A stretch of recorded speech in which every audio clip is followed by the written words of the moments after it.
What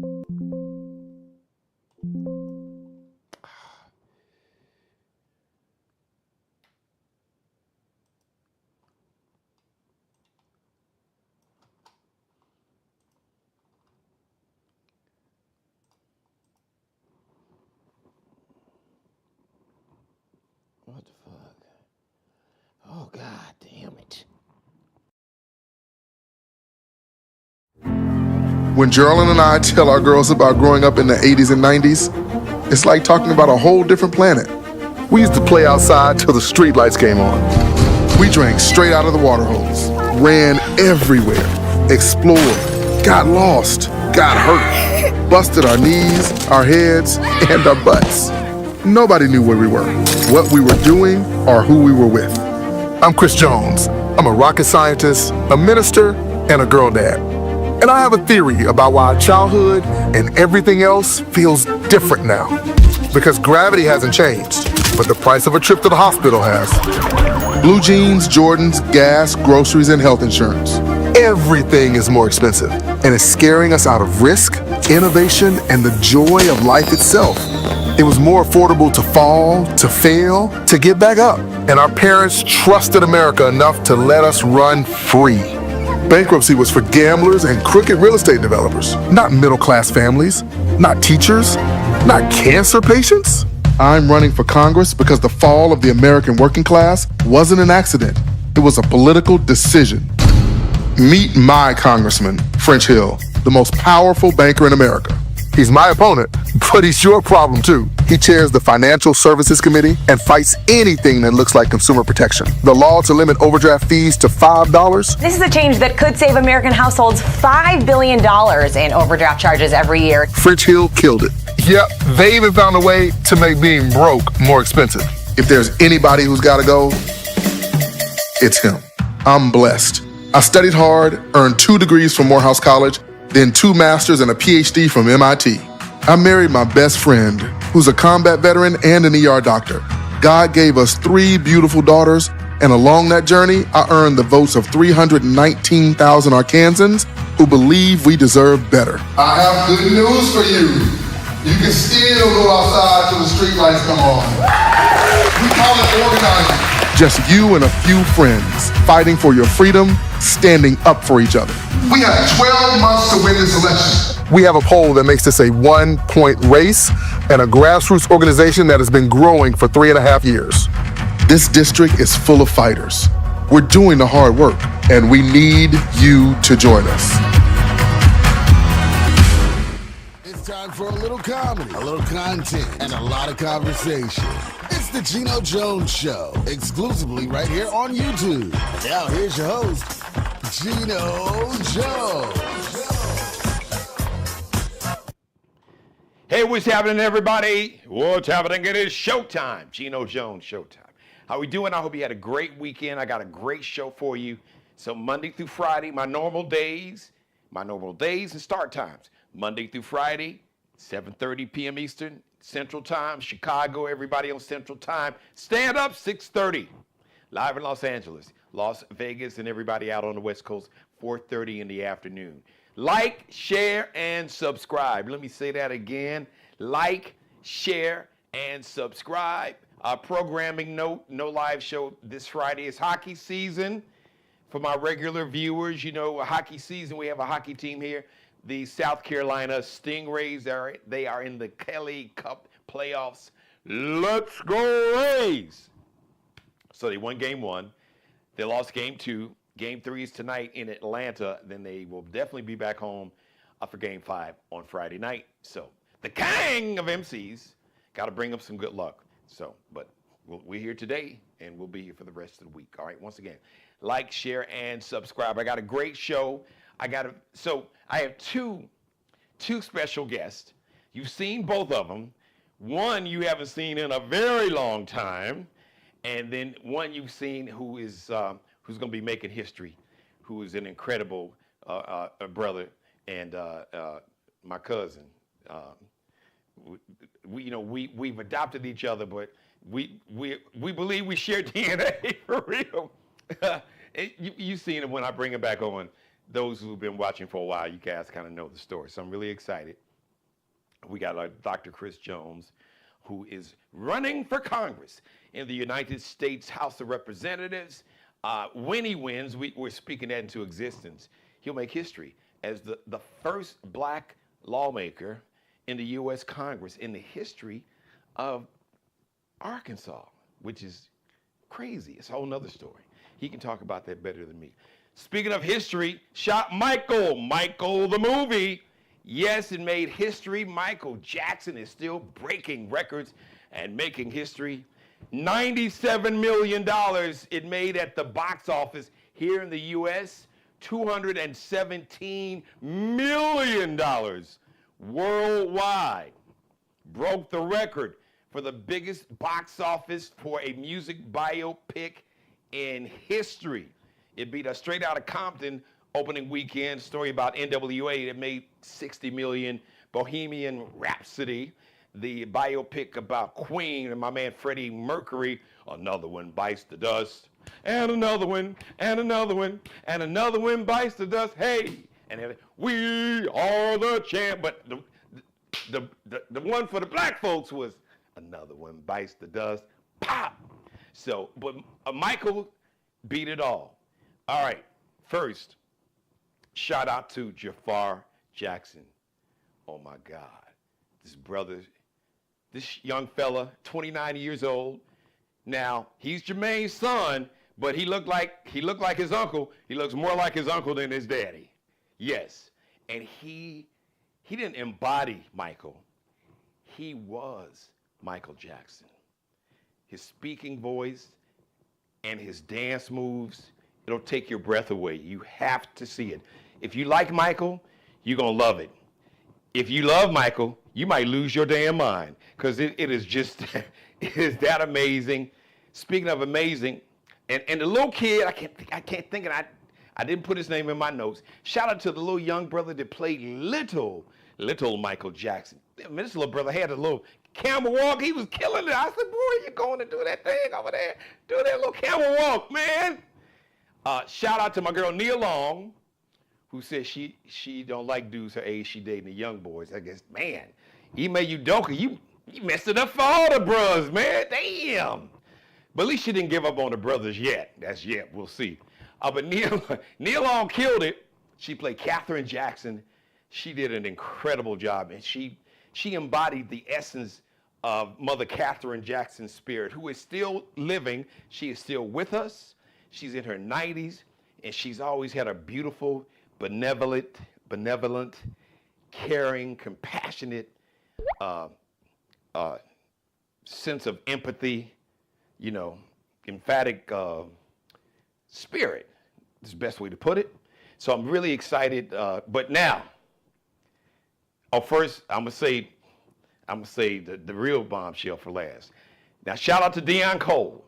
So if you haven't seen the movie, I'm not gonna spoil it. I will just tell you, Deon Cole is in the movie. Now, I've known Deon Cole is from Chicago. A bunch of us used to hang out at this cotton club in the night. This club in Chicago called the Cotton Club in the 90s. As a matter of fact, Bernie Mac used to go there like on Monday nights and do open and just shut it down. Michael Clark Duncan was a bodyguard, the late Michael Clark Duncan. He was a bodyguard, a bunch of places in Chicago. But he was there as a bodyguard, I think, for a little bit. But Bernie used to hang out there all the time. It was the spot in like the early mid-90s.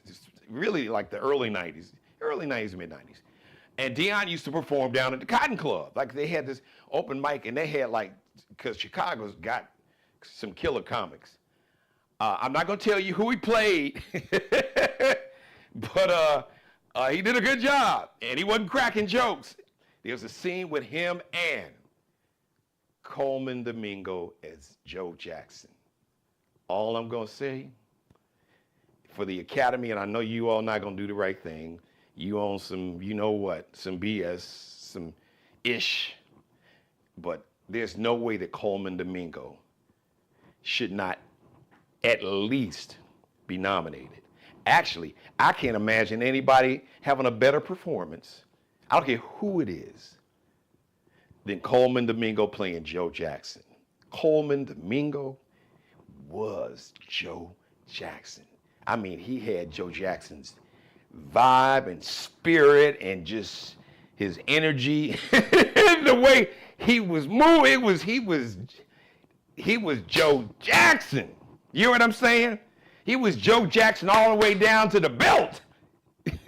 He was Joe Jackson. So listen, you got to see it. You're gonna love it. I've only seen it once. I'll be seeing it again, and we'll talk about it some more. But I want to bring on my guest. I told you. So I got two guests.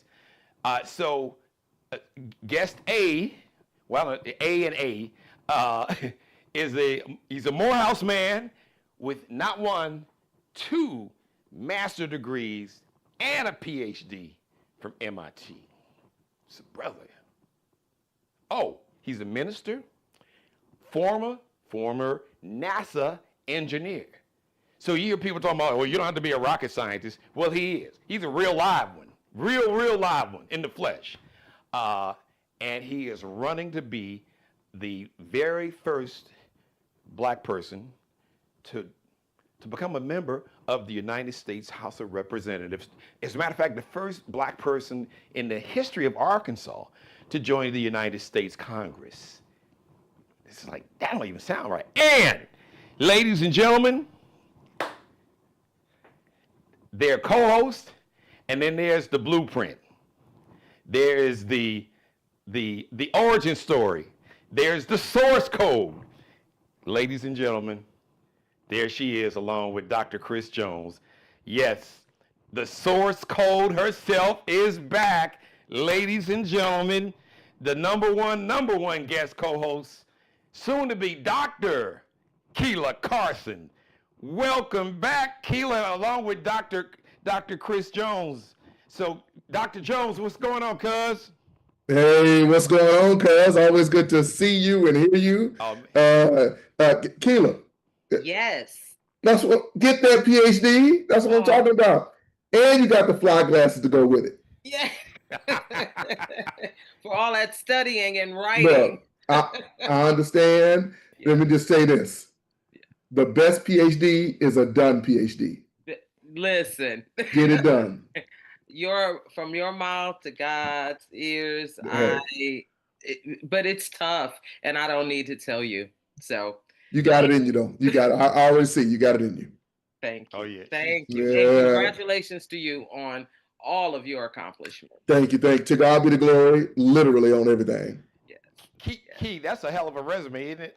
I'm embarrassed. Yeah. Don't be. If you weren't family, wait, Key, I feel like a slack. I'm like, damn, I ain't doing shit. Don't be. Wait a minute. Don't be. It's one thing, okay, Morehouse man, but then he flipped it on him, and he didn't get one master's degrees. He went and got two, and then got a PhD from MIT. So it's like he repped for the culture. And then he said, "Okay, you colonizers, I'm gonna show y'all something." Okay.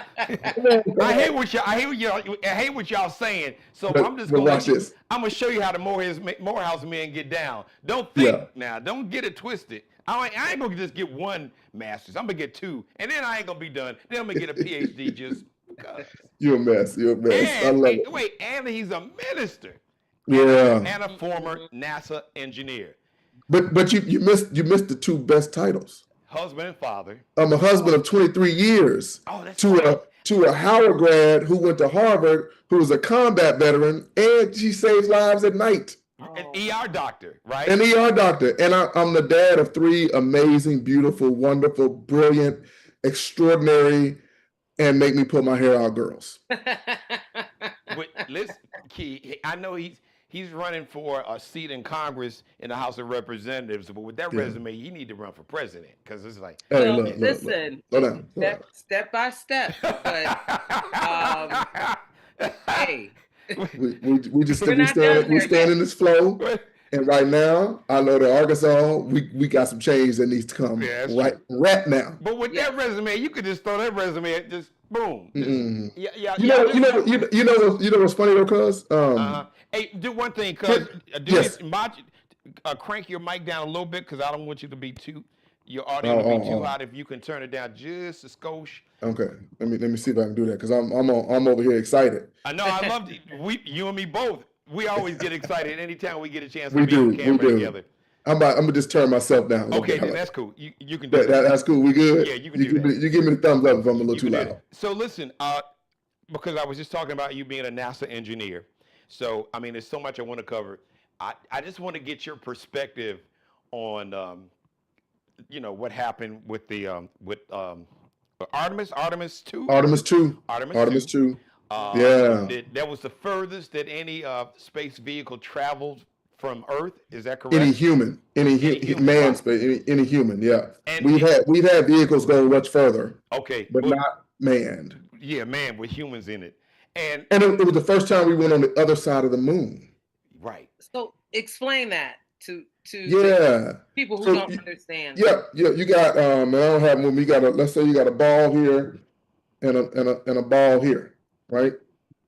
Yep. So this is Earth. This is the moon. I'm gonna put Earth down for a second. When we get to the moon, we went here and then turned around. Gotcha. Or we went here and then landed. But this time we went all the way around the other side. So we were on one side, the moon was in the middle, and Earth was on the other side. Wow. We've never had the moon in between a human and Earth. Wow. That's what they did. And what's the significance of? Well, one of the significance is the distance. Two, the significance is we've never been on that side, so we couldn't see, right? So, for example, there's a crater that has water that has been there for millions of years. Wow. Because the water doesn't evaporate, right? So, and you get to see the Earth from that perspective. Look, I'm still in awe. Blew my mind, fascinated. I wanted to be an astronaut. I couldn't because I can't hear out of this ear. But I worked at NASA. I got to work with astronauts. I got to help build a plasma rocket. And so when I see the ability, the ingenuity, and what humans can do when we come together, right? You need engineers, physicists, humanists. You need sociologists. You need physicians. All of us with our differences coming together, we can literally get to the other side of the moon, which inspires me because I know if we come together, we can solve these issues we have on Earth. And because the most fascinating thing about this trip, yeah, the technology is great. I'm a tech guy. The innovation is great. Exploration is great. I love to explore. But their humanity topped everything. Like the way they reminded us that the vast darkness that surrounds us, and we're in a lifeboat, they called it, together. And that lifeboat's going to sink or it's going to stay afloat when we determine what happens. Together, yeah. So that's why I'm running for Congress. And they really talked about teamwork and how they were like, no, it ain't just about me, one of us. It was an entire team, and not just the 4 astronauts, the thousands of people, like you said, that were back in Houston and played. Thousands of people. And the history of it. And of course, now, all that being said, Victor Glover is a brother and a girl dad. So that's right, he sure is. That's right. He has 4 girls. So HBCU. He went to HBCU and he's a part of D9. That's right. So look. Yeah. Yep, there you go. Now, on that, since you mentioned that, I want you to put on your Dr. Jones hat for the brothers and the sisters, for the culture, for the community, for the barbershops and the beauty salons. They used to call them back in the day, hair salons. Mm-hmm. The ones that they ain't never went to the moon. And that was just all stage. I know you've heard that. Could you please educate all of us? But sometimes how we, how we are. Listen. If you are a black person really on the planet, but especially in America, you have a right to be cynical because we've seen some stuff. We've seen some stuff now. But you have the credibility. That correspondence dinner. So you can speak to the truth. So if you don't mind, would you just speak to that? Look, I'm gonna be honest. It is hard to believe unless you've personally experienced it or someone you trust personally experienced it. So myself, I've seen the evidence of us going to space because what we brought back. But more importantly, I've seen someone right after they returned from space. Like my mentor, astronaut Franklin Chain Diaz. I was there when he was training to go on his mission, and he went on his mission and he came back. And you don't stay in a closet and come back the way he came back. Like he literally felt like it looked like he was walking on air. There was something different because when you remove yourself from this place and you really get closer to God. So I know that's not the answer you want, but I'll just say as a physicist, as a rocket scientist, there is evidence that we have been to the moon. There is plenty of that evidence. And all you got to do is go to NASA websites, go visit NASA, and you can check it out. Now, and I'm just going to say this for all of y'all, contrarians and think y'all got all the damn answers. So when you in the barbershop with the one dude is like, man, they ain't never, all I'm going to say, you going to believe the dude that ain't gone no damn where but around the neighborhood? I'm going to let you say that. Or are you going to believe a doctor with 2 master's degrees and a PhD and a former NASA engineer? I don't know, Key. I ain't putting my money on the bro in the barbershop. There's always, I'm going to put my money on the NASA engineer. And that's the thing. Pookie and them, yeah. The bro in the barbershop is an expert at something. Right. He is. He's an expert at something. The problem is we get outside our lane too much. So just stay in your lane and get with your homies that are in the other lane.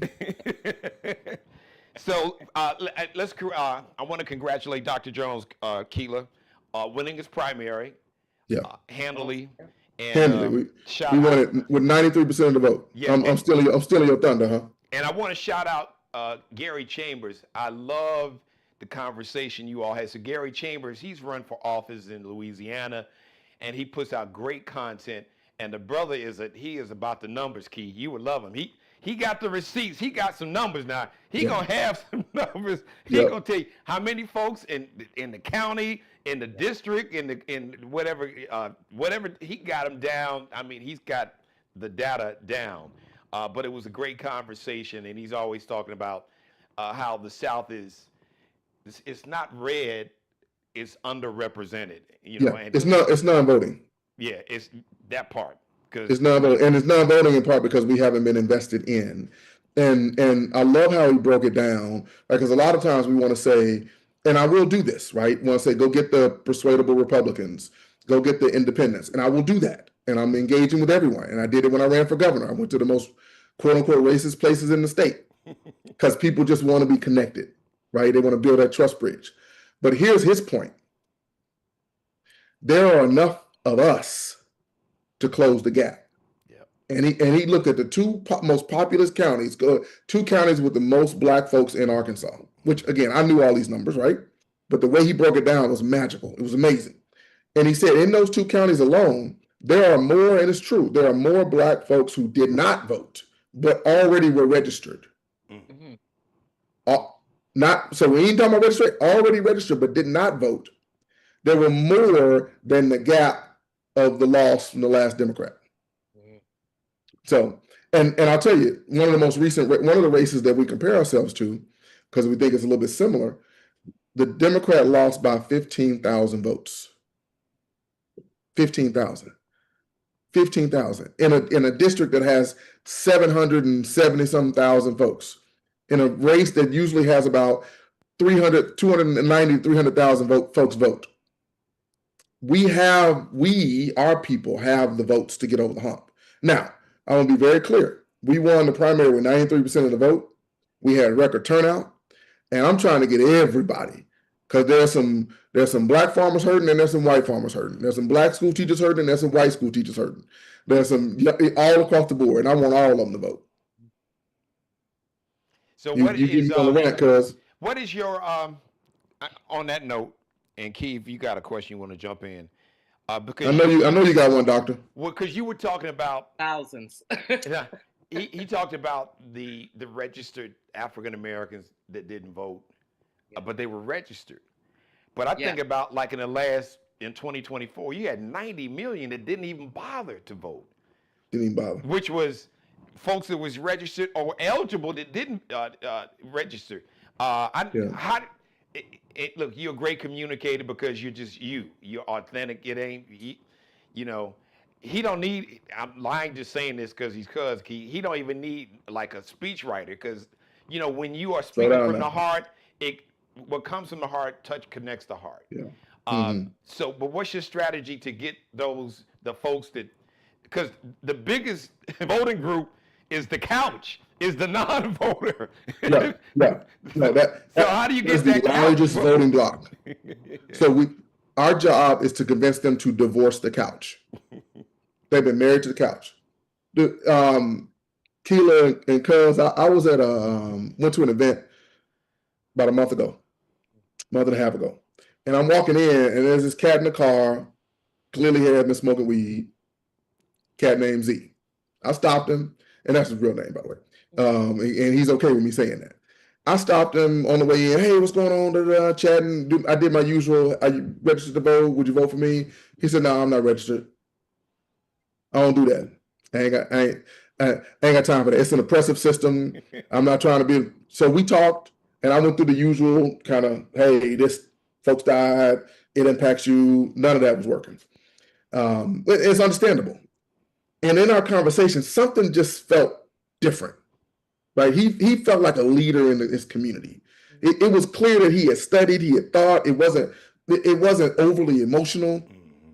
And so I said, well, look, I'm gonna ask you to do one thing. Like, I ain't asking you to change the system. I ain't asking you to change who you are. But we just connected. I'm gonna ask you to vote. I'm personally asking you to vote for me. Do it for me, not for anybody else. And he's like, you know what, man, I'm gonna do that. But then I went inside and I thought about it in my event. I thought about it for a second. And I came back out, and I'm glad he was still there. Because I said, Z, would you mind having lunch with me and like connecting? Because you are the folks that I need to better understand and tap into. And we had lunch. He had done his homework between the time we had lunch. We sat down. He explained to me from his perspective what was missing and what folks need to know and hear and understand. And from his perspective, people are actually ready to engage. They just want somebody to show up and stand there right with them. And he said, "Man, I'm going to help you get those voters." Let me just ask, Keith, I know you want to jump in. I just want to follow up on that. If there was like one thing, the one ask, or the one, hey, this is your one job that, Dr. Jones, I'm going to vote for you, but this is what I want you to do. What came out of that? So, you know what's funny? I would say the top ask, we talked about a bunch of different things, but the top ask was show up. What did he mean? I mean, what did that to him? What did that look like? Meaning don't get elected and then pretend like you don't know us. Okay. Right? We understand not everything is going to go our way. We get it. We understand we can't have everything on our list. We get it. But right now, whatever we do, nobody gives us any attention. Nobody's showing up for us. Nobody is even trying to understand where we are in our plight. And he didn't say nobody. He said most folks. And so his real main ask was starting now and when you get elected. It was my ask back to him. I said, look, you folks want politicians and whatnot to show up, but then they don't tell politicians and whatnot where to show. Hold you accountable. There's spaces to go in. So I said, your job is to tell me where to show up, and I guarantee you I'll be there. And he said, cool. So we were already working together. I love that. Key, go ahead, jump in, Key. So you're in Arkansas, and I know yes. This is a very specific race you're running. But even nationally, what are the people on the couch? Yeah. What are they specifically wanting out of their politicians? Yeah. So a lot of the folks on the couch, again, usually I found that there are 3 reasons people are on the couch. One, because they feel like it really is hopeless. They've tried and nothing's going to change. Nothing is going to change. Gas is still too expensive, no matter who's in there, right? I can't find a job, no matter who's in office. I'm still getting locked up, no matter who's in office. Or I have a small business and I want a small business loan, and it doesn't matter who's in office. You name it, tick, tick, tick. So that's one. The other is real mis and disinformation. Okay. Oh, The wait a internet. minute. I I thought the election was later, or I didn't know when it was, and because all this stuff is coming at them, or the congressmen, are they the ones that write the laws in the state? Okay. So they Right. So don't know the misinformation, dynamics and of government. yep, Yeah. yep, and then the third piece, I would say, is sort of falls in the bucket of barriers. Right. There are it costs to go vote because your job, intimidation factor and barriers come into play. That's real. So those three buckets are what folks are experiencing, and what I found that they want. So when you get past that, what they want, same stuff everybody else wants. They're like, look, my healthcare is going up. I got a kid that's 27 years old. They can't find a job, so they're in my house. Right? Or I'm married. We've been married for 10 years. We had hoped to be ready to buy a house ourselves now. Can't do it. Or in this case, we got a data center coming in our community, and we need to stop it. Or so it's or. And these are real issues. Most of it falls into affordability or accountability. And that's why my platform is AAA. When you call when you're in trouble, when you need something, AAA. It's affordability, accountability for all. Right? So we're addressing housing, healthcare, affordability. We're also addressing accountability across the board, from the top to the bottom. Right? They're like, how is it that I work hard, I'll follow the rules, I'll play by the rules, and we got somebody in the White House whose son-in-law is getting billions of dollars to send us to war? How is it that we're going to war and nobody, the people who are is literally in your job description to make the decision on war, Congress, and they're not doing their job? How is it that the last 10 years, my pay and wages have been flat, prices are going up, but I look at you started, I'm talking about my congressman right now. When you started 12 years ago, you were $2 million. Now you worth $20 million. How is that? In Congress? Wow. In Congress. In 10 years in Congress, he went from 2 million to 20 million. Meanwhile, the median income in this place. Now, has this district risen slightly more than others? Okay. But is it keeping up with inflation? No way. And what's the salary? Well, go ahead, Key. I want to ask, but you go ahead, follow up, and then I'll ask. I just want to do a follow up here. So with the misinformation and disinformation, which this is running rampant. And can I add one other? Is dis, and malinformation. Oh man, okay. I didn't have. Now, what is the mal? Explain the malinformation. Yeah, so misinformation, it's the wrong thing for whatever reason. Maybe it's not disinformation. I'm trying to distract you. Malinformation is, I'll say, let me see a good example. A good example is somebody got hit on the street, right? And all you know is that the guy fell down, and I'll tell you, well, a drunk driver who was black, who was in the street, they hit him, and that's why he fell down. Well, no, that ain't it. Right. Like now, it's information, intentionally giving you limited information, and lying about the rest of it.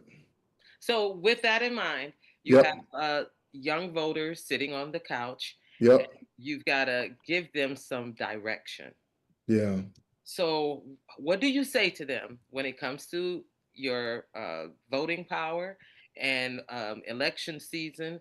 What are you going to tell them to avoid that so that they get the correct information about their political figures? Yeah, I love that question. In fact, I talked to a group of young men on Sunday, just yesterday. It was called Big Brothers Brunch.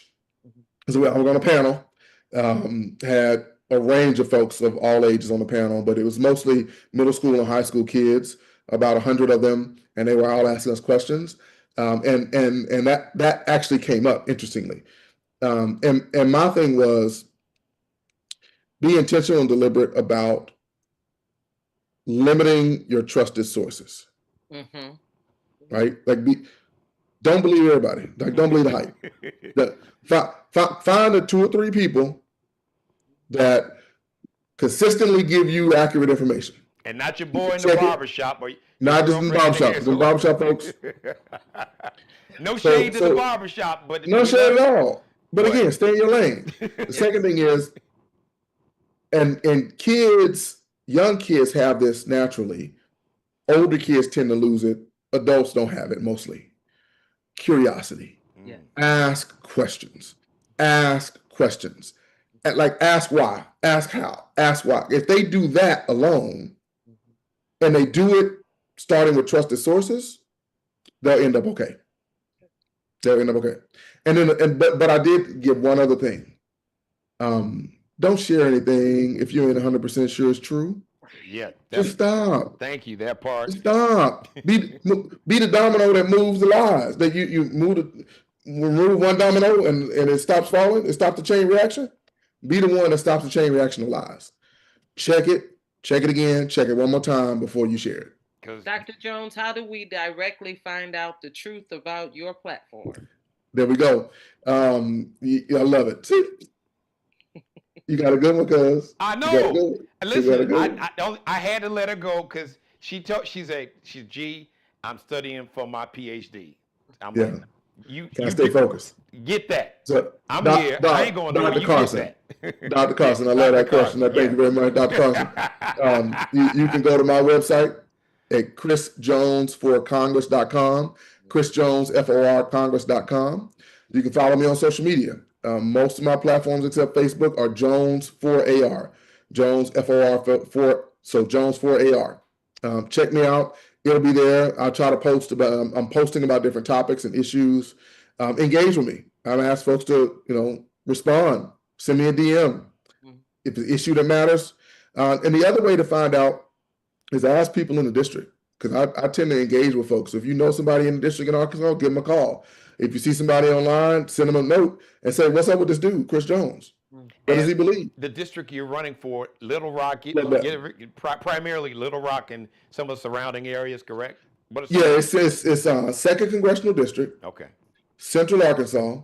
And I'm going to tell you the counties because you got a whole lot of listeners, right? So Little Rock is in Pulaski County. Pulaski County, we got Jacksonville, Maumelle, North Little Rock. But then another county is Faulkner County. I got 8 counties. Faulkner is where Conway is. It's a school town. We got Saline County, Benton and Bryant. So Pulaski, Faulkner, Saline. The others are White, Perry, Conway, Claiborne, Van Buren. And so you can support this brother because campaigns need money. And you can do that, because I love YouTube. You can see it around the world. It's global. So you can support, go to his site. But also, I'm sure you wouldn't turn down volunteers. People want to support. Oh, man, we need volunteers. Yes, go speak on that. It can be online warriors, in-person warriors. We need volunteers because at the end of the day, we need to drive people out to vote. And let me tell you, if you like knocking on doors, come, we get you. If you don't want to talk to anybody, we can have you stuffing envelopes or sending notes. If you are big and intimidating in stature, come on down because we want y'all to watch the other folks who trying to intimidate our folks. And I'm serious. Yes. These people last election, they were walking with long rifles, long guns in the line asking, so who you gonna vote for? Really? Right. And so I've been telling bros, hey, look, I'm not asking you, I don't get in the politics. No, it's fine. I just need you to go to some of the polling locations with a smile on and make sure everything's cool. Wow. I'm surprised there's not a law. Well, no, I'm not. Because a lot of states, you're not allowed to do that. It was called the Voting Rights Act, and they struck it down, and that's Supreme Court, which is why we got to get a different Congress. Because let me tell you this, if we don't take back the House and Senate, if we do not take back the House and Senate, number one, he is never leaving. Number two, I guarantee you he's going to have at least one, probably 2 more Supreme Court justices he's going to put in place. That's why I say House and Senate. He is going to try to further stack that court. And so when you talk about voting rights, roll back more. Health rights, roll back more. Immigration rights, he's trying to end birthright citizenship. All that's going to be rolled back more. His ability to go to war. Like, why are we sending billions over to bomb schools when we need to build our own schools here? Come on now. That's what I'm fighting for. Chris Jones for Congress.com or .com. That's what I thought. Chris Jones. So you all check it out. CHRIS. CHRIS. For Congress.com. Listen, .com. Check me out. Let's get it done. Hey, I was going to ask, just to kind of point out the hypocrisy, go back, you were talking about your opponent. So he came into Congress worth $2 million, you said, right? $2 million. Now, so that's times 10, 20 million? 20 million. So what's the salary of Congress people? Right. Is right. it what, 100? Is it 150? About 170, I think. Some ish, yeah. Boy, he must got a great stockbroker, or he hit the crap table in Vegas last time. I don't know what, because if you do the math, and how many years? You do the math, man. Look. How many years you said he's been there? Let's call it 10. He's been about 12 years. Yeah, but so a decade. You've been there for a decade. 150 times 10, that ain't 20 million. that ain't it. And so the thing is, that's why it's affordability and accountability. I'm sick of the referees also playing the game. If you ref in the game, you can't play the game, period. And if you ref in the game, you sure can't bet on the game. So being able to set the rules of the road and trade stocks, what are we doing? What are we doing? Would you be for law passing in the House and Senate and getting the right person in 1600 to sign a law that basically would ban anyone from Congress or president, vice president, executive branch from any type of trading? And before it wasn't a law, I guess it was protocol. Most presidents, it was ethics. It was ethics. Yeah. Right. And the people that did it were shady about it. Now they're just doing it all open. They don't care. Because supposedly 100%. Presidents were supposed to put whatever they had in what called a blind trust. A blind trust. Jones? Okay. A blind trust, which again is fine. I'm not saying you got to get rid of your stocks. I'm not saying you got to do that. And I'm not saying, and people should make their money. I begrudge no one. Now, I do think we shouldn't be funding billionaires to become trillionaires. No. We should not do that. So if you in that status, you don't need our subsidy. In fact, we should require you, because you have used all of our resources to get there, we should require you to actually help the community.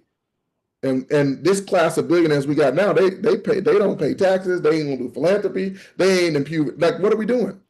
So the short answer is yes, I would be for that, because I'm going to support the common, everyday Arkansan who does not have that kind of access. I'm going to bring power back to the people. Do we still, as taxpayers, are we still, Elon Musk still getting his companies, he's still getting $7 million a day from us? He is. Probably, yeah. Yeah, he is. Wow. Yeah. He's still getting it. So he's worth almost $500 billion. So why does he need $7 million a day? His companies, what?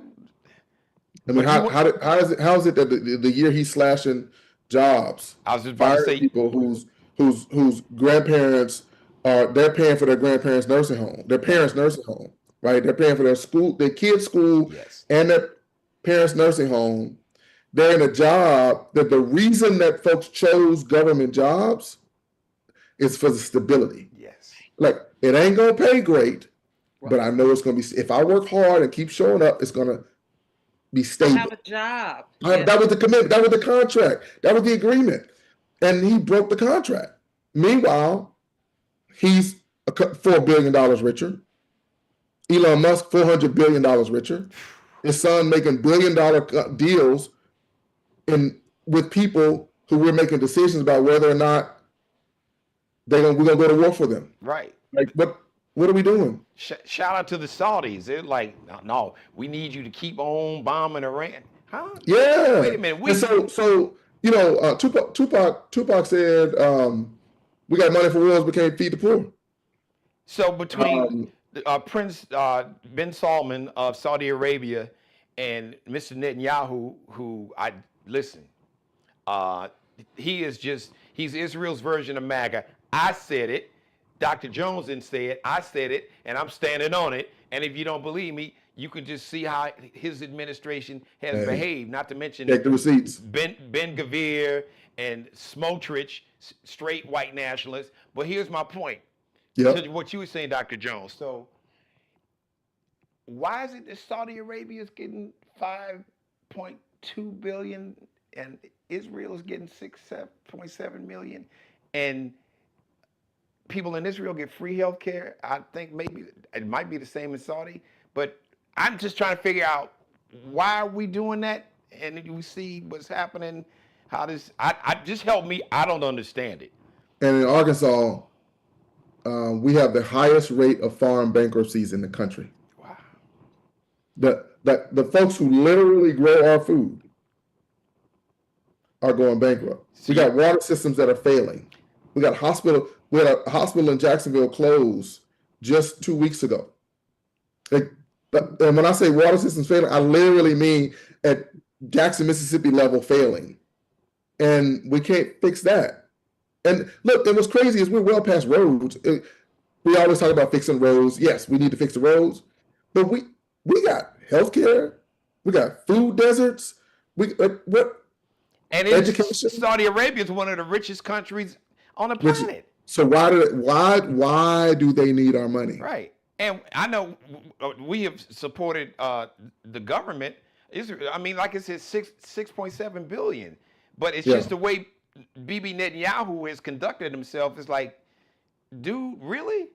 But now let me say this. This is why people think it's hopeless, right? Because that's big. $400 billion, $4 billion. That's big. And it's like there's this Epstein class cabal that's making all the decisions. That part. I said it. Now that I said, and making all the decisions, and I can't do nothing with it. But here's the reality. If you look back at some of the key decisions throughout the history of this country, they were often decided by one vote in a committee. Think about it. Go look at the Voting Rights Act. Go look at look at all the amendments. Right? It was a committee where there was a battle, and because we had a representative in the room, that one vote voted in our favor, and that pushed it out so everybody could vote. That's how we got some of our rights. And so yeah, it is critically important for everybody to vote, so you can get the people in who can be that one vote to change things. And I want to be that one. Look, I want to be more than one vote. I want a lot of us. But if it comes down to it, I'll be that one vote to say no. We don't need to send our money to foreign wars. I'll be that one vote to say yes. We need to fund healthcare. I'll be that one vote to say we shouldn't privatize education, because if it wasn't for public education and a federal scholarship paid for me to go to Morehouse and MIT. You don't get Dr. Chris Jones without a federal subsidy. Wow. And I know what it's like to grow up on food stamps. So look, let's go. I want to be that one vote. That's what I tell people. That's why your one vote matters, so that I can be that one vote for us. Chris Jones for Congress. I know he told me to slow down. It's going to be Chris Jones POTUS pretty soon. I know your wife is probably like, tell Geno stop. No, leave my husband alone. I love you, cuz, man. Listen, love you, man. I've been so excited because we talk often, Key. We do, man. And he texted me. He's like, cuz, I gotta come on your show. Yeah. But I always get so excited. You gotta get me back, and make sure the doctor's back. Come on, doctor, you need to be back when I'm back. Love your presence. Appreciate you. Appreciate who you are. And we didn't talk Chicago. We didn't talk about my new devotional. Well, no, before you leave, because you before the show, full disclosure, Key, he said, I want to talk about your book. So I told you, this is home. So, this ain't no cable outlet. Ain't nobody, you're not on the clock. The only clock you're on is when your wife texts you, be like, all right, honey, you need to get up. Well, you need to come on here. I prep dinner, so dinner is simmering, so we do it. But I love this, the quantum pearl, that dynamic between science and faith. How awesome. We'll talk And about that, Dr. Yeah, Jones. just real quick. So, and next time I come on, I'll read a couple of them. This is actually a devotional and a workbook. It's my second devotional. Oh, wow. The first one said, let's look at everyday moments. You're in a restaurant, in a car, and find a spiritual wisdom. This is saying, let's look at actual STEAM concepts. So we do science, technology, engineering, arts, and math. And I cover everything from trajectory to Schrodinger's equations to, in the beginning to physics to all of that. Because people kept asking me, how do you reconcile science and faith? Yes. How do you, okay, you're a scientist, a rocket science physicist, but you're also a minister. Like, isn't that in conflict? And so I said, let me put in writing, in print, how I see they're intimately connected. I love that. Intimately connected. And again, next time I love to read through some of it. But it's really my way of saying, no. Science, technology, engineering, math, and arts are right there with faith. Well, wait, this God made ain't it. CNN or Fox or Newsmax. Go, grab your book. Okay, all right. Take a passage. All right. This is home. You'll be back, and then we'll do a whole. But we're always gonna let you promote the campaign. But no, you just pick whatever you want. Okay. Pick a passage, and do your reading. This can be the spoken word section, and he's got the gift. So yeah, you right on point. I'm gonna do the early one because it ain't but I like I said, I do cover the beauty of pi, 3.1415. I talk about AI. And what is that? Just go back. Explain that the folks may not understand what that equation is, because everybody don't. And this is a chance for people to learn. So pi is a ratio. It's a ratio of diameter to radius. Diameter of circle to radius, the circumference of a circle, and it's a repeating number, right? It's a number that there is. Usually you see numbers and it's like, okay, I go 1, 2, 5, 7, and then it's going to be 1, 2, 5, 7. At some point, the pattern is going to repeat. You can get a pattern. With pi, there is no pattern. It's an infinite number. And the first part of it is 3.141519, right? That's the first part of it. And it goes on and on and on and on to infinity. That's a critical number in mathematics because it's a part of so many equations. And I'll talk about the beauty of pi and connect it to, in fact, let me just read that one. I was going to read in the beginning, that was physics. I'm going to do it in the beginning. Next time, I'm going to say pi for next time. Okay. Because everybody know in the beginning. So this is in the beginning physics, and I use Genesis 1:1. In the beginning, God created the heavens and the earth. The first verse in the Bible reads like a preamble to every scientific equation ever written. In the beginning. In physics, beginnings matter. Whether you're studying the expansion of the universe, the trajectory of a rocket, or the velocity of a falling object, everything depends on the initial conditions. That's why physicists are obsessed with origins. From the Big Bang to the birth of stars, from Newton's apple to Einstein's space-time. We search for what was first, what set everything in motion. But Genesis doesn't open with formulas or forces, it opens with God. Before gravity, there was glory. Before mass and matter, there was meaning. Before time began ticking, there was a creator. In science, we try to explain how. In faith, we meet the one who says why. God is not threatened by our curiosity, he's the source of it. He sets the laws of physics in place, laws that reflect his character, consistent, elegant, powerful, and precise. The universe didn't come from chaos. It came from calling forth. So when God said, let there be, the cosmos obeyed.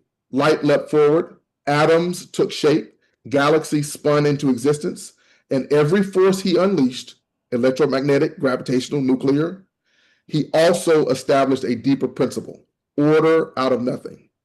And then I say the same principle applies to your life. God can speak into your darkness and bring light. He can create beauty from the void. He can set your life in motion even if you're stuck. And then I got a series of questions each one has a faith formula. And this one is when God is your initial condition, your trajectory changes no matter your past. Each one has a God constant. And this one is before there was time, God was, and he still is. And then I have some reflection questions. So is that a series of books? So this is the second in the series of Quantum Pearls. How many do you have total in the series? Just two. Just two. This is my second one. Yep. That's This one is just like it literally came out this month. Oh, did it? Hold on. Okay. And that's a mic drop right there, Key. So we. So what do you think, Doctor? What do you think, Doctor? What do you think? I loved it. I did too. He blew me. I didn't expect that. Yeah. But the way you connected him was brilliant. Yeah. But It it makes sense. But that's the beautiful thing about it. You connected it in a way to where we could take that in the barbershop or the hair salon and they shit yeah, I get it. Like that. Yeah, it makes sense. And my prayer is that people who are deep in science and understand the science concepts can lean a little bit more into the faith in the Bible and understand those. And people who are steeped in faith can lean a little bit more and learn a little bit more about science and whatnot. And then those who don't know either get the opportunity to learn both. I love that. So we can order the books at your site and Amazon. At Amazon, you can go to Amazon and get it. It's Quantum Pearls 2. Both are on there. But you get it. Let me know again. I want everybody to see that Quantum Pearls. Quantum Pearls 2. I love that. So and if your bookstore doesn't have it, tell them to order it. Tell them to order, please. And look, just tell them. Just call them. Tell them, hey, I want that book. Yep. Call them and call them every day till they get it. Get both of them because it's two. That's one. That's true. Number That's two. true. So we get 1 and 2. So and here's the first one, just so you see it. Yes, thank you. Quantum Pearls. I love it. So, how many do you think? You may not be able to answer because I guess it depends on how the spirit hits you. Do you have an idea? How many do you right now do you see being in this series? So I have a few more. Okay. My dream would be to have 13. Why? Why 13? Well, I want to cover the whole year, and 13 just because that's my favorite number. Okay. I was born on October 13th. My wife was born on October 13th. What? So we had the same birthday. Wow. Yeah. Wow. Yeah. I thought me and Damaris being 3 days apart was on the same day. And hey, her maiden name is Jones. No. Kid, yeah. Dr. Karson, we checked. Don't worry, we're not related. Wow. Yeah. So I would love to do 13. I have a sense of what some of the others would be. And after I have 3 more in mind already, and I'm already working. I have 1 more finished. So I got number 3 finished. I got an idea for number 4 and 5, and then the others I'll just let God reveal it in the right time. Yeah, it's fun. It's not funny. To me, it's definitely a spiritual connection because Key, you probably know this, but especially in this culture and society, it is taught us to think that 13 is an unlucky number. But if you know 13 is a lucky number, it is not, right. Is the exact opposite. Yes. Right. Right. So that's why. Yeah, I love it, man. I could talk to him forever, but I got to let him go. All right. So Chris Jones for Congress, everybody. CHRIS Jones for Congress. Cuz, man, I love you. Thank you. I know love you we'll too, see you cuz. soon. Please appreciate Dr. Karson. Yes. Such a pleasure. Go to Dr. Jones' Pleasure's website. mine. Support him. Volunteer. Phone banks. You don't have to be in Arkansas to do the phone banks. They'll set you up. You can be, and if you got a cell phone, you paid your bill. We got you. We got you. And one last thing. Since I'm a preacher, I'm gonna get one more closing because all roads lead to Arkansas. So 2 things. Number 1, if you already know you got a connection to Arkansas, then in the fall, get ready to come down and knock on the doors of your cousins so we can get them out.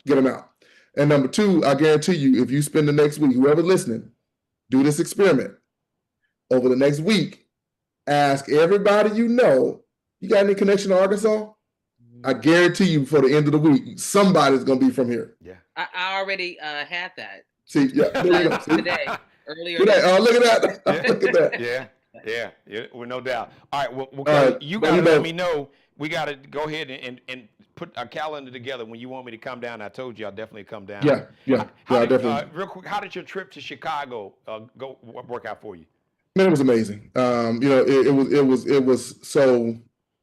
It's good to be grounded in certain places because they charge you up, and Chicago is a special place in my heart because my family, Great Migration, it was Detroit, Chicago, LA. It's generally where folks went.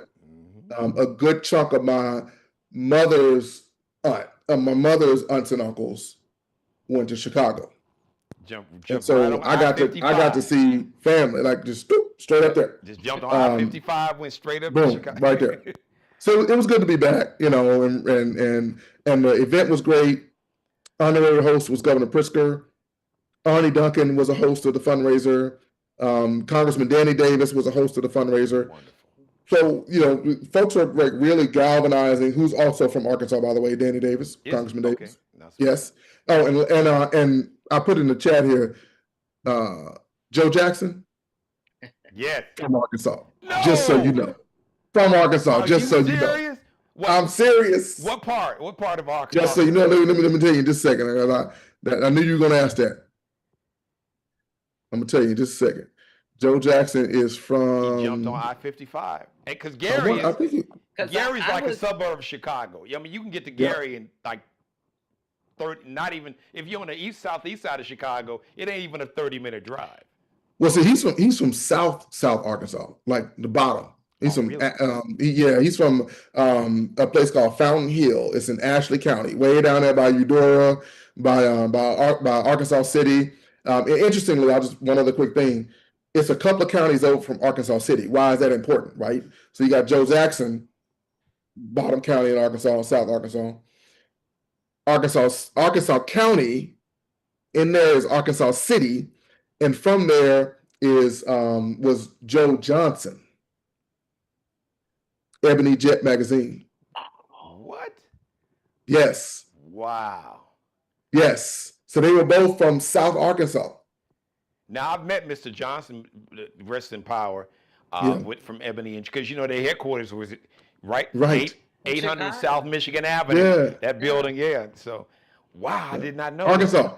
Well, Arkansas. Chicago, because like I said, my maternal grandmother, her side of the family, like I told you, is Arkansas. from Arkadelphia, Arkansas. There you go. Right? Yeah. South Arkansas. But see, our connection key is not Arkansas, it's Mississippi.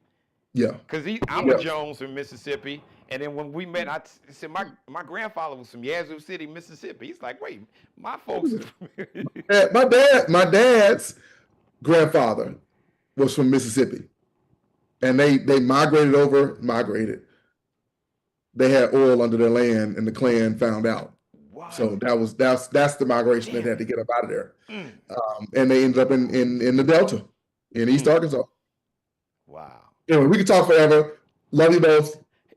Thank you for giving a platform to my voice and the voice of so many others. Keep doing what you do. It matters a lot. I appreciate you for who you are, not only what you do. So, man, love you. Well, I love you back. I love you more. Well, you'll be back soon. Your family. I'll man. be back. And then we're gonna go into the what is it? Quantum Pearls. Quantum Pearls. Quantum Pearls. Check it out. We're gonna go into it. And Dr. Karson, when you defend, before you defend, let me know the date. Let me know where you're gonna be. If I'm gonna either join virtually or in person, one of the two. Wow. Okay. Yes. So let me know. I'm there. You're bringing tears to my eyes. I'm there. I can't wait. Man, tell your queen and your princesses thank you for letting cousin Geno borrow you. So I'm gonna give them their daddy and their husband back. All right, cuz love you, man. We'll see you soon. You. Bye. He is man, just awesome. I'm glad you got a chance to be on. Yeah. Well, welcome back. There's nobody more excited in the chat room. So Mama said hi. Oh, she is she is over the moon. Oh, she's over the moon. She been asking about you. How's Kelia? Trying to keep my head together with this degree. Yeah, so all right, so just kind of update us. You can give us the Cliff Notes version if you want to. Just update us on your progress and what your degree is, what your doctorate is going to be in. I'll keep it simple, and I'll do this just like I started when you first announced that I was pursuing my doctoral degree, I want to say that you don't know until you know. And one thing you got to know about a doctoral pursuit is that you may need to take a break, you may need to rest, get your mind together, because you will go stir crazy, and there's no point in sitting in that. Take a break, sit by the pool, enjoy life a little bit, and then get focused again on your purpose, if you will. So I'm at that point right now. But in the fall, I'll be back at it. And you're looking to finish at a HBCU? So yeah, I didn't start at HBCU clearly, but I always wanted a HBCU degree. And when I had this pause that I took, I started investigating, and Clark Atlanta has my exact program. Wow. And so I'm going to do my due diligence during this time and hopefully be set up with them by the fall. Come on, Dr. Karson. I Come on, Dr. K. I'm gonna call you Dr. K. Come on, Dr. K. Let me tell you, to get my doctoral degree from an HBCU, What? That's man. Come blow on. my mind. That is man. Blow my mind. Look at God. Come on. Look now. at God. Look at God. Look And at they didn't God. have anything years ago. See. And after COVID and things started changing, they put more programs online, expanded to doctoral degrees. So I'm going to take my shot at Clark Atlanta. So, whoo, We already named it pray and for me. claimed it. We've spoken into existence. Dr. K, y'all. Dr. Dr. K. Dr. All right, so Dr. K. So Yeah. now you got the floor. All right. So I called Kelia. Now Kelia is how can I put this? When it comes to like biopics and or documentaries, Obsessed. she can be a little picky, a little something like a little snooty, little discerning eye maybe. She talking about nitpick. She will pick now. She'll get them tweezers. Like back in the day, my grandmother would have these tweezers. She have a little hair. She'd take them tweezers and pull that one little hair with That little chin hair off. with them tweezers. She would get them. Key will have tweezers in both hands, ready to pull that one hair somewhere. So you got to see the movie also. So give us your take on Michael. Well, okay. Come on, Jafar. Who knew? Yes. I mean, who knew this young man existed? And it's just goes to show you how you never know what your life will be. Because I don't think for one second anybody in the family, him, ever thought that he would be able to depict his uncle, who, by the way, he's a little kid. He's not growing up with Michael, No, not at all. He's 29, Key. Exactly. So Michael had done most of this before he. Right. Which means so he was born in 1997. Exactly. Way before the Jacksons when they left Motown, that whole Triumph album, before Off the Wall, before Thriller, before Bad. They started in 1969 in the public. And he was 8, so they actually started in 66 because Michael was born in 58. But that was in the local. That's when they were locally. Right. Yeah. I'm talking about the national breakout. Yes. It's 1969. Because they had little 8-year-old Michael up in these damn taverns and bars at 8 years old. Folks didn't even think about losing a liquor license. Michael up at midnight, up in his little people drinking alcohol, and Michael. And let's get to Kelia's very specific, picky way. In 1969, Michael is 11. Yes. And so, because I know Michael's 11 years older than me, because I was born in 1969. So, okay, but now, but they were that point, the lie that now it was Barry Gordy. So tell him you exactly. but they made him say he was younger because it's just cuter, So for yeah, him to it be was a younger. better story. But I loved Jafar. I love the ethic. 2 years of dancing and learning to act, and then getting the nuances of his uncle prior to ever stepping in front of a camera. Loved it. I loved Coleman Domingo. Oh my key. I think if they don't give those two Oscar nod, I mean, listen, if they win, oh God, that's the gravy, the icing on the cake, the cherry on the top. But they gotta nominate And those two. And I want to pause okay. you, Key, because I've been hyping it because I saw the trailers and then I saw the movie. So you saw me hyping, but I want you all to don't take my word for it. No, go see it. But Coleman Domingo, He nailed it. oh my He nailed God, it. Key. He nailed the not okay. So what people want to believe about Joe is that like we do about everything. Oh, you're bad. You're good. You No, people are complex. Yes. And Coleman Domingo nailed the complexity, Yes. the duality of Mhm. a father who doesn't want his kids to die in a steel mill. Mhm. Now, some people say, "Oh, Keela, don't start," because the way he treated those kids, I get it. I don't want anybody to beat their children. I don't want the mental fallout that Michael obviously and even his brothers suffered. Yeah. But let me tell you something. And When physical. Yeah. in 1960s, when Joe's options are few, and you're talking about the civil rights is just 2 days before, Yep. okay? We're not even good and out of civil rights movement. And then tell me, when you figure one day that your children have something special, and maybe if you work hard enough and study, sleep less, and Practice, sacrifice. rehearse, and That's right. and Sacrifice hone and master friendships. your gift. There you go. That they could get out of here and change their lives and the lives of their children and the grandchildren and so on and so on. So it's easy to sit back and say, oh, but when you are faced with nothing as a possibility for life, what would you do to save your children? Now, did Joe go a So, little overboard and get a of little course he did, selfish? Now, yeah, he got a little high on his own supply. but my point in bringing that up is Coleman Domingo captured that. Yes, he did.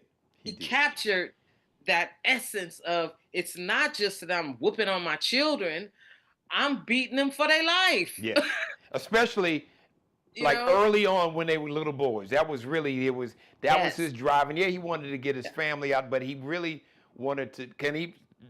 We're not gonna give away everything, but there's a scene, and you will see the dialogue where he just talks about, listen, this is, you don't want what I'm doing. You don't want this life. Right. And we You can don't do want to better. spoil it. And he was 'cause it's a focused on the very key family, moment. Key. He was focused on the family. For me, my take to Michael's detriment. Yeah, I mean, listen, no one could deny the suffering that Michael endured. Because Michael was the star at 8, I 10. wanna, and I also want to say it wasn't just Michael. His brothers suffered as well. But not to You know why I said Michael? Because yes. he's almost the baby. I mean, Michael Randy, was so young, and his brothers, I saw in the Jackie, and I'm not talking about the movie, so don't think I'm spoiling it. You can read this as part of the Jackson family. Michael's own autobiography. Yeah.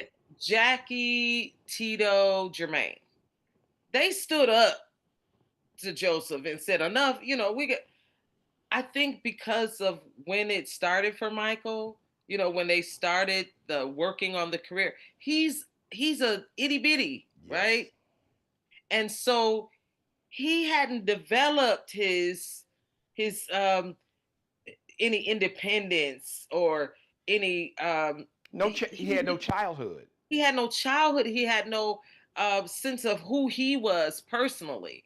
And so there was a difference. So the older kids, they could tell Joe at some point, look, kick rocks, dude. I'm doing me. You know, where Michael lived in his house, family house, until just before 2000. Yeah. And the unique pressure, and you see that Michael was the star. Only out Michael was the star at 8.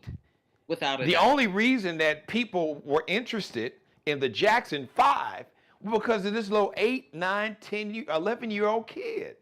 Yeah. And the And weight. and what made him interesting was this phenomenon that without having experienced anything, he embodied the emotion attached to those lyrics, those songs, the poetry that would become the songs that he sung.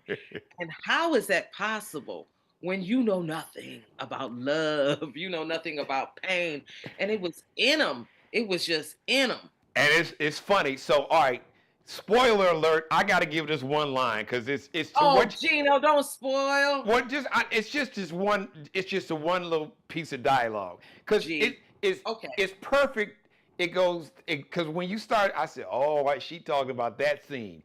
And shout out to Lawrence Tate who played Barry Gordy, who Loved did a Lawrence hell of a Tate. job. Everybody did a great job. But I won't tell you. So I won't tell you what song that Michael was singing. Okay. All I would say is that Michael was singing a song that Smokey Robinson had already sung.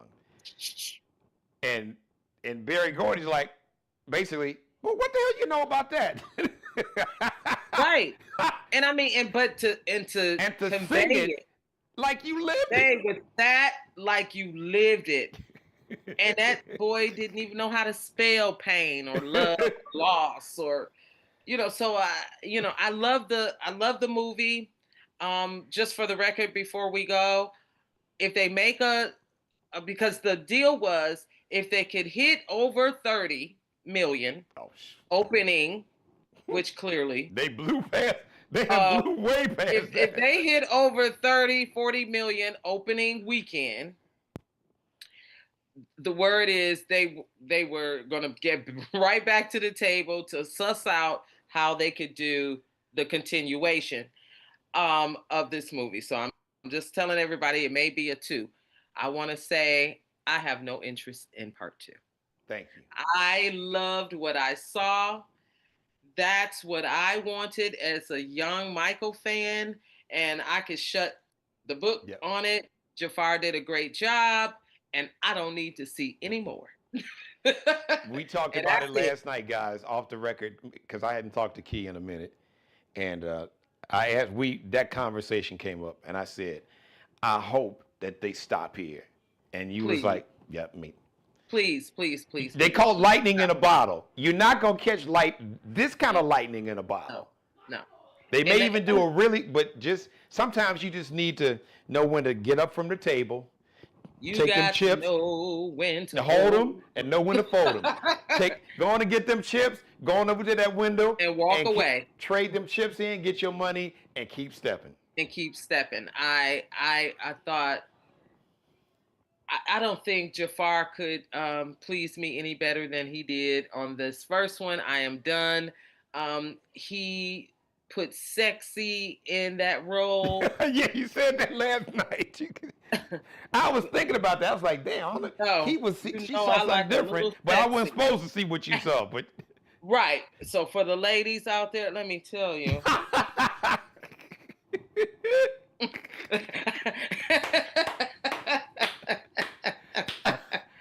Ooh-wee. Yeah, let's just say that. God. Shout out to Nia Long. Nia was great, and to me, she really embodied that spirit. Benevolent and humble, but strong, silent type. Because when she needed to be like, all right, listen, what you're not gonna do no more. Okay. Yeah, we're gonna stop doing this and with Joe's other activities, put her down.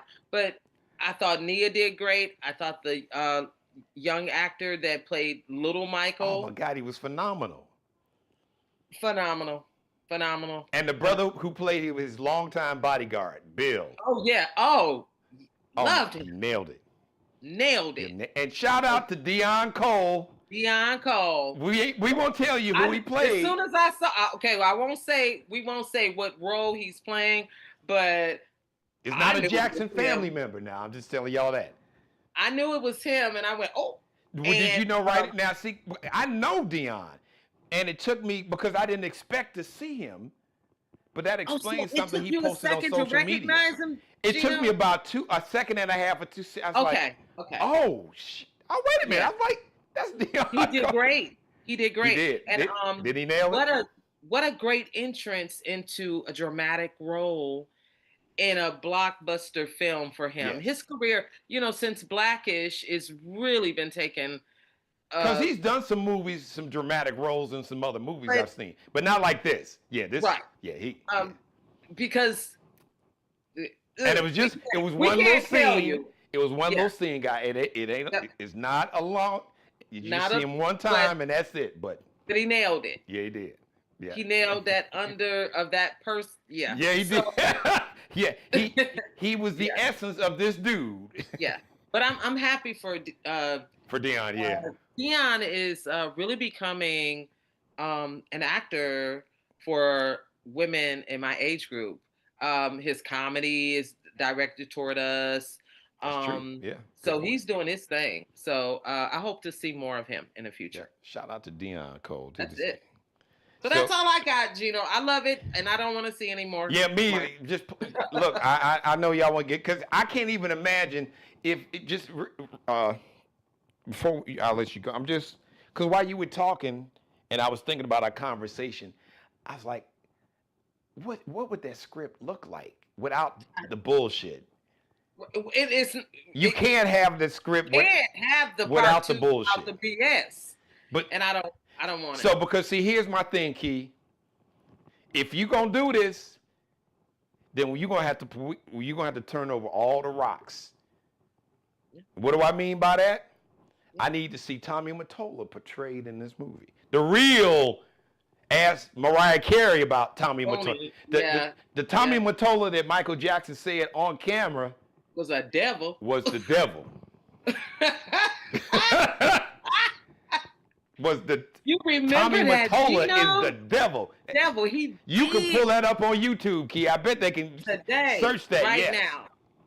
Oh my God! And the way he said it, I said, "Oh my God!" Yes, the way, because it was like he almost went out of care. It was like, "Oh, that's the Mike. That's the Gary, Indiana Mike." Right. He got hood. He was like, Tommy Mottola is the devil. I was like. Yeah. And the way he said it, and they repeated, he was like, because he's like, I don't know, I shouldn't say it. And then he just said, I'ma say it. Forget it. Yeah. Freak it. I'ma say what I want to say. But I'm good. I'm good too, Key. Because I don't know how that, and listen, Antoine Fuqua. Thank you. I was about to shout. Thank you, Key. Shout him out. It's masterful. But I don't know how he turns that period after 88 of Michael's life into something joyful. No, that's a good point. That's why I want to go to see a Michael movie. I want the joy that I got when he did bad and stood on the tunnel of smoke, and I want that. I can't imagine how I'm going to get that in a right. And he went to New York. That was when he basically made Walter Yetnikoff tell Bob Pittman, who was at the time the head of MTV, he was like, look, he said, you ain't working hard enough. And Walter Yetnikoff, who was the head of CBS Records, Epic Records was a label under CBS Records, but CBS had all these other labels, Taboo, they had Columbia, and on Columbia Records, you had all the big Bruce Springsteen, Billy Joel, and I think, was it Foreigner or Cyndi Lauper. So they had all the big like rock and pop acts. And can I also just add, because you know how I am about documentary. You know I got to do it, Geno. It wasn't appropriate for the movie, but people need to know that another figure in our R&B soul funk history participated in that MTV argument, and that was Rick James. Yeah, yeah, publicly, Rick, uh, and Rick was Not just publicly. He said some things to some of his people to help to support to Michael. yeah, yeah. And I know Prince wasn't as publicly vocal as Rick, but Prince did because I remember living through that, and one of my best friends at the time. I mean, we went to high school and college together. Shout out to Clifford Russell, my man Kippy. We went to the same high school and the same college. Kippy was a couple years older than me, but he worked at Epic. So I got all the like back in the day when they would give you promotional albums. I got Luther and I got Thriller. So I kind of, learned about some of that stuff in real time. And I remember him sharing the story about how basically Walter Yetnikoff said, "Okay, I'm taking you don't all play my Michael, artists. you don't play nothing." You play nothing that we got, which we have everything. Right. And so it's going to be a very slow day at MTV. I want to just say this, that I also want you to look at what we just said. If you go back and look at the beginning days of MTV, once Michael hits, who are the big people? Michael, Rick James, Super Freak, Prince, Cameo. But those three, the three, Prince, Rick James, and Michael, Yep. those were the fighters. Those Yeah. were the ones that opened up the doors for everybody else to. Sure did. Yep, that's a great point. I'm glad because I've mentioned that before, and I want to. There was so many things I wanted to shout out, and I almost lost my train of thought. But just, I'm with you, Key. I just hope they leave it alone. Oh yes, 'Cause let's be done. Let's be done. You can't really. I would have liked to have seen, because we were talking about the Thriller 40 documentary, and the inspiration behind Thriller, which was the snub of Off the Wall by the Grammys. Right. And, Yeah, and Michael allegedly upset. had a conversation with his mom, Catherine, and was like, "Okay." He's like, "Oh, Never basically, again. oh, y'all gonna recognize? Guess what? Yeah, y'all gonna give me some Grammys." And he got all the Grammys that year when Thriller came out. This will never happen again. So, Yes. Get ready. But I'm done. I'm sufficiently happy. I think they told a great story, and I hope everybody enjoys it and keep going to support and seeing it, not just so that they make a second one, but because it's a story you want to see. You want to support our art so that we can continue to have more art like that in those big spaces. Yeah, and it was a real honest portrayal. I mean, for people who know and who lived through it, and then people who were like even young in the industry like I was, and some of those behind the scenes stories that you learned. I love how they portrayed that basically the Victory Tour was something that Michael didn't want. Michael wanted to focus on Thriller, but Joe was capitalizing on the popularity of Off the Wall and was like, "Hey, and he was once again focused on all of his boys, which But he wanted, and I get that. Listen, if Michael's a star, this is not rocket science. Sorry, Dr. Jones. This is not rocket science. When the star leaves, so does the financial gain. And so if you don't have Michael, you don't have checks except for residuals or whatever that you're getting from here, there, or from your writing and all of that. But that's not a lot. That's not going to take care of a mansion in the hills of Beverly. Yep. So, That's Encino, California, and all right. that. Yeah. So Joe knew that they had to go on the road and make sure there's some money for Want the to get rest of this the family. one last big payday. Well, I'm sure that would have been, if Joe could have had it, honey, they'd be doing Victory and Triumph and Destiny tours until they. Right. We won't give that. to Keila's point, when you see the movie, you'll see Yeah. Joe had already, without Michael's permission or even asking Michael, Joe had already decided this was going to be one thing. Exactly. And Michael, and the timing is perfect. We're not going to spoil it for you. But So Michael was like, no. thanks, goodbye, good night. We out. I'm out. I love y'all. Thank you. It's been great. Yep. He drops the mic. Literally. And, you know, even the brothers, but Joe was like, Mike was like, talk to the hand. Okay, we don't want to tell no more, Geno. We don't want to tell no more. All right. Hey, All right. Geno, I love you. I love you. I love you more. Thank you. You know, you'll keep us posted. Yeah. You know, like I said, my mother, she's still talking about you. Tell my mama. So when Dr. Karson is available, she is in this final phase. So we are her biggest fans. So we like Dr. Drummer said, get that. Going to get that. Thank you, Key. Thank you. All right. Wow, what a show, everybody. Thank you. And man, thank everybody for hanging around. Thank you for letting me be a part of your life. As always, God bless each and every one of you. You and especially you, God, most of all. Thank you for letting me do the Geno Jones Show. We'll see you tomorrow, Tuesday. If you're watching me live, we'll see you Tuesday, 7:30 p.m. Eastern, 6:30 p.m. Central, 4:30 p.m. on the West Coast. Allie Jones, the official wardrobe consultant and stylist for the Geno Jones Show. Check her and her Lexi Jones collection out. LX.NCL_. LX.NCL_. Markel Bailey, the birthday boy, had his birthday Saturday. The official barber and hairstylist for the Geno Jones Show. Check him out on Instagram or IG. Kel B Cutting Up. KELBECUTTINUP. I love you. Love is a verb. It's an action word. Show your love, and we'll see you. I will see you Tuesday, 7:30 p.m. Eastern. When Geraldine and I tell our girls about growing up in the 80s and 90s, it's like talking about a whole different planet. We used to play outside till the streetlights came on.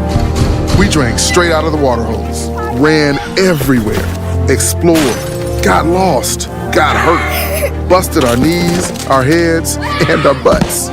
Nobody knew where we were, what we were doing, or who we were with. I'm Chris Jones. I'm a rocket scientist, a minister, and a girl dad. And I have a theory about why childhood and everything else feels different now. Because gravity hasn't changed, but the price of a trip to the hospital has. Blue jeans, Jordans, gas, groceries, and health insurance. Everything is more expensive, and it's scaring us out of risk, innovation, and the joy of life itself. It was more affordable to fall, to fail, to get back up.